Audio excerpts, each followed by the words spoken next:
Now in this video we will continue with our discussion on the Smith chart from the point where we have stopped last time.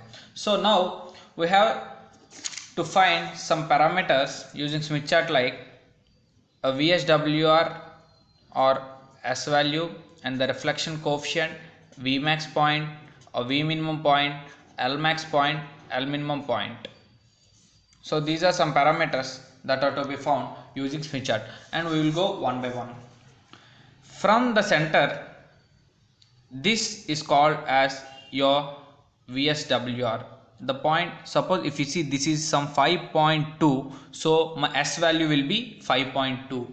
And if you note, or if you draw a vertical line from the edge of this circle, vertical line, then the point where it touched on the topmost is called as your VSWR, which will be equal to this point where you have obtained. This is not according to scale, the lines I have drawn, so there may be a bit error in this, but if you try a problem regarding this, you will get exactly the value where you have obtained this. And the point where it has touched on the third line, here they will give you the names, you can see them. This is called as my reflection coefficient value. So simply by drawing a diagram or a circle, you are able to find the VSWR values and the reflection coefficient values instead of doing the complicated mathematical calculations. And if you see this point, I have mentioned the right side point is called as open circuit point, or rightmost point is called as open circuit point, and the leftmost point is called a short circuit point. Now if you clearly manipulate something from them, for an open circuit point the voltage will be a maximum since the resistance is maximum at that point. For a short circuit point the voltage will be minimum since the resistance will be minimum. How I am going to say is, since an open circuit point the voltage across that will be infinity, and for a short circuit point the voltage across that will be 0. So if you clearly observe, what happen is Z equal to V by I. For Z to be maximum, that is at open circuit point, the voltage numerator should be maximum and the denominator should be minimum. So at the open circuit point or the rightmost point, the impedance will be maximum and the voltage will be maximum and the current will be minimum. Similarly, a Z minimum equal to V minimum by I maximum. Since for this value to be minimum, the numerator should be minimum and the denominator should be maximum.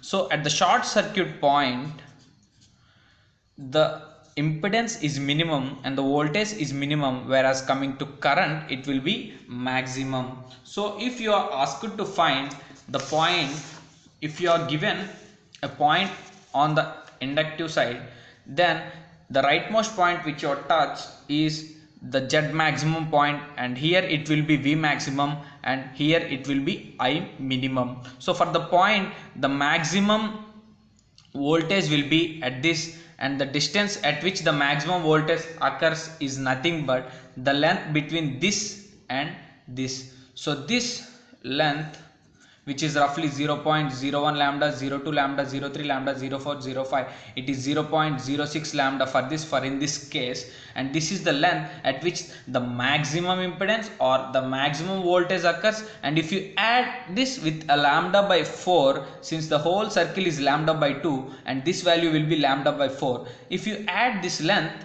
suppose this is 0.06 lambda plus 0.25 lambda, you will get the point at which the minimum current occurs, the maximum current occurs, and this is the point where the minimum current, maximum voltage and maximum resistance. And this is how you can calculate these parameters using Smith chart. And just you may feel that what is the necessary, how we are actually getting these values on this Smith chart, or to give you a physical feel, I want to explain one more small thing. By this you will get the feel of solving sums or using Smith chart. Suppose this is my generator and this is my load. If this is A plus JB means this is inductive, then how my wave will look like is, I will get, since it is on the upper half of the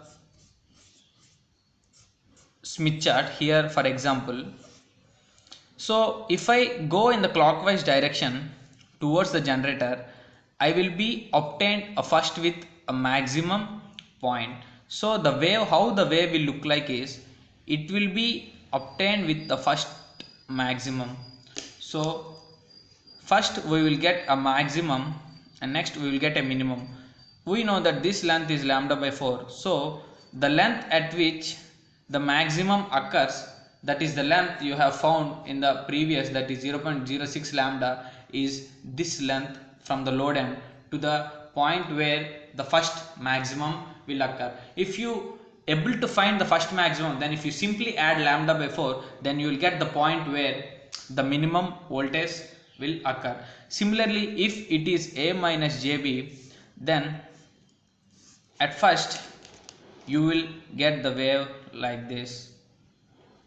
You will get a first minimum, since the point will be somewhere here.